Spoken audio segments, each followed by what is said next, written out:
Okay, Brandon. Okay, Drew. Okay, last week they had the spring economic update. It was really funny.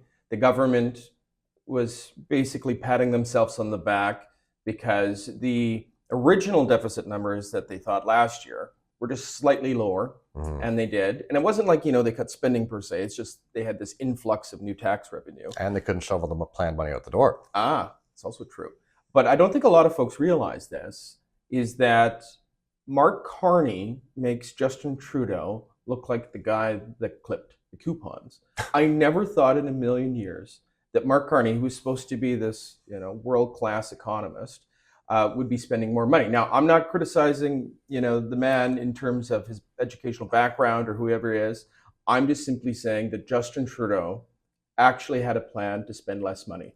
What were your first reactions once you heard the size of that deficit? Similar. I thought maybe he'd come in way under, like actually similar to what Trudeau had planned. I thought that was going to be like a sneaky, like we look how much we've saved based on the influx in oil taxation and not being able to spend enough money, but failed to do that. Yeah, we've been calling it a credit card budget because it's true. It's all based on deficit financing. We're now going to spend confirmed more on interest this year than we collect in the GST. So the 5% that we apply to everything. And more importantly, when we talk about the healthcare challenges that we face across this country, the amount of money that the federal government transfers to the provinces to deliver healthcare, their responsibility, is now less than we pay in interest on that credit card. We can't keep doing this. And for the so-called expert of finance that was going to be the best trade negotiator we've ever seen, failing at that too, disappointing. A little surprising too, but certainly disappointing. Yeah, I was surprised. You know what I also thought was funny? Even like the Globe and Mail, which is, not necessarily the most conservative friendly newspaper, was even criticizing the government. I think people were expecting bigger transformational changes. Now we can criticize the government in respect to not getting things built in a speed that we've never seen before. But what I fear the most, and as someone as a fiscal conservative, I believe the interest payments to service that debt are going to go up to $80 billion in the next couple of years. And I think the new PBO, which by the way we'll talk about sometime later down the road, came out, and even she's challenging some of the numbers. Yeah, 80 billion, I think by 2030. So not far down the road here. The text of the document itself too is such that it's all future forward looking. We're going to study a plan to maybe do this. None of it is terribly tangible, and it's just money that's going out the door. And obviously some of what government spends money on is good. It's not to say all of the spending is bad, but the priorities that this government is taking are clearly not aligned with fiscal discipline. And for, again, the guy that was supposed to be this fiscal manager, it's thus far a failure. Yeah. And now we're coming, it's in May now, we're getting into the silly season of when there's going to be a cabinet shuffle. I was reading something just this morning. It sounds like there are people coming out for the Minister of Immigration's, firing. They want to see her out. But the story I read that really caught my attention, and I've known this for a while, that the government is just going to start actually tracking which, temporary folks living in Canada on a work permit, they're actually going to start tracking if they actually left. Now, most people would be surprised. Canada doesn't actually know who leaves. So, you've spent some time back in the day in public safety. We also know about the fact that how many people have deportation orders that still might be mingling around. We don't know. If we don't know who's coming and going, I don't know how we can actually say that we can protect our borders. Yeah. I mean, good that the government's like, you know what, maybe we should do? We should try to monitor who leaves on time so we don't have a bunch of people in Canada without status. And that doesn't include, there are serious criminals, not just people that have overstayed their visitor visa, their work visa that are living in Canada. There are people with serious criminality. The CBSA has a list of warrants out for their arrest, tens of thousands, and we've just kind of lost them. And it's not CBSA officers, that the intelligence division, that do a lot of work to try to track these people down, because it's hard. We're a big, vast country. It's easy to blend in. It is a real problem. Never mind the fact that there are so many options for recourse to try to delay that, even if they are detained. It is a huge problem, and it wasn't a problem when we were bringing in 250,000 people a year. We had a pretty standard. We had an immigration system that people trusted, and then we brought in over 1 million people a year for 3 straight years. Had disastrous consequences on our healthcare, on our social services, on our employment, particularly for young people. And so, yeah, I mean, good that the government's like, we should probably track to see if these people leave. Why didn't it happen before? If you're going to bring in 1 million people, maybe think of it at that time. Like, what happens if we bring them in for 2 years? Are they going to leave? A reasonable question to ask, and to not set up a system in which we can have any way of knowing was probably pretty foolish. Yeah. The thing that irritates me the most on this issue is the government, this recent government and now the new one, broke the consensus that Canada had on immigration. For years and years. It was built in the sense that it was meant to drive economic outcomes, fill in the gaps where we needed folks. And to your point, they more or less opened up the floodgates. And it's not that we have any particular problem in respect to this person and that person, but you just can't bring in that amount of folks with, the housing shortages, the facts that we just don't have enough spots for folks to live. Where do you think this conversation should go so that way it doesn't fade off into the sunset?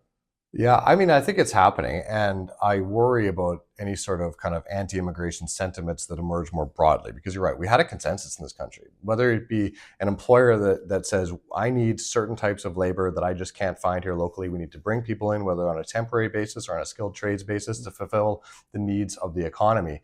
But when we have an ongoing housing crisis, largely caused by the government, we're now seeing less houses built than we were in the last couple of years for a whole bunch of government policy reasons. But when you're building about 250,000 houses a year, give or take, and you're bringing in 250,000 people, okay, that's manageable, and that's when we had consensus. When you quadruple ladder more and don't build more houses and don't have any more hospital beds and don't have any more jobs and create your economic growth based on population growth, not actually creating wealth in this country, that is not a sustainable path. Yeah. Okay, let's switch here. So today, later on committee, we're having the Minister of Nature come to our Environment Committee.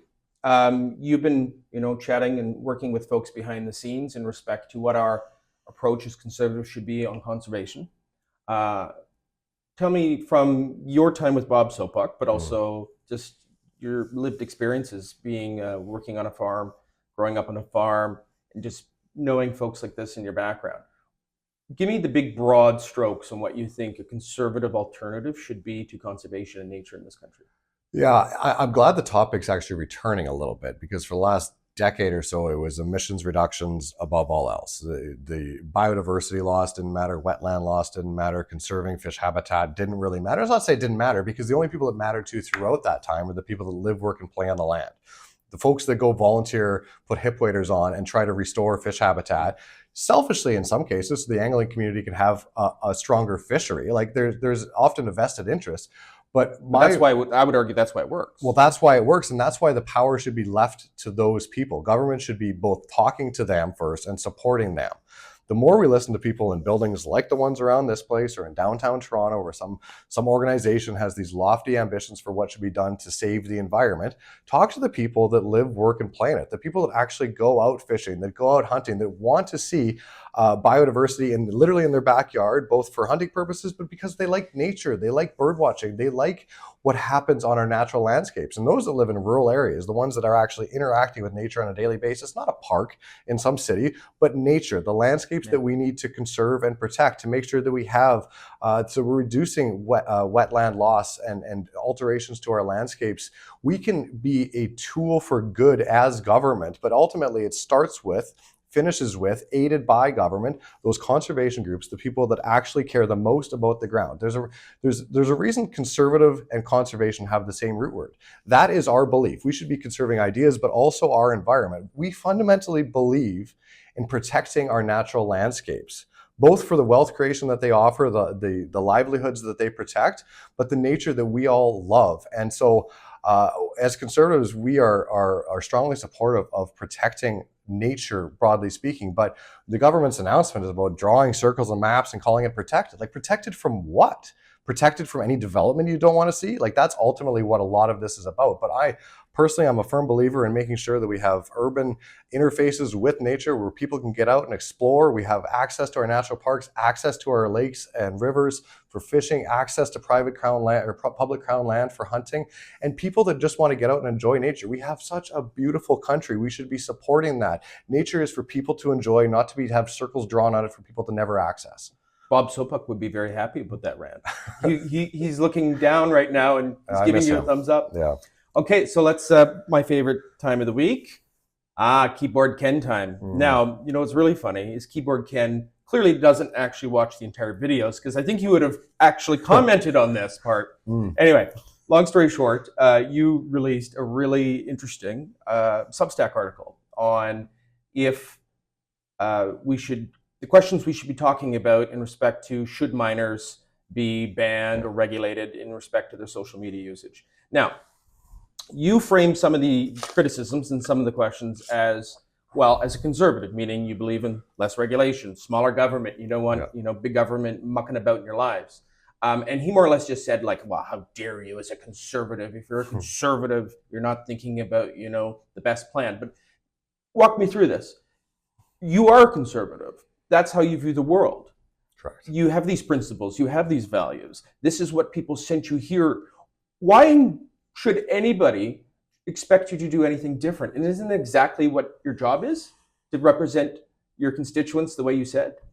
Yeah, I mean, that's the lens in which I look through the world. And in that piece, and it was actually the conversation that we had about that issue here that spawned me to go write that, which I thought was a pretty good piece. I don't know if you're allowed to give yourself praise. I will. I thought it was pretty good because I'm not certain of the answers. And I think that regardless of whether I say as a conservative, that's the lens in which I'm looking through issues, which include, do we just simply ban something and regulate it? That's not my gut shot, but there are serious consequences emerging for young people due to overusage of the internet broadly, but specifically social media and the algorithms, and the loss of the loss of ability for parents to parent properly thanks to this is incredibly concerning. And so the reason for that piece is literally a prompt for us, society, to have this conversation. Yep. Because I don't know if any of us know what the right answer is. And we have the benefit of looking to other jurisdictions, particularly Australia. And what prompted it was, Manitoba's government saying that we were going to do this. There's since been some information come out that we're going to have billion-dollar fines from a provincial government to Meta. I mean, that's not going to happen. So we got to live in reality here. But I think it's an important conversation to have. And regardless of the way I look at it, I think we should be talking about it. If you're coming at it from a Liberal or an NDP or a Green Party lens, and you want to describe how you view the world and social media use as a preamble, I am all for that. But I think we should have the conversation and not just make gutshot decisions that are going to lead to bad policy and outcomes that don't actually improve the ability of our children to flourish. Yeah. Okay, well, let's see if Ken actually can watch the entire part of these videos, but I'm just hoping that the longer we keep doing these things, maybe one day he'll clue in. Anyway, keep up the good fight, and let's go get at it. Thanks, Drew.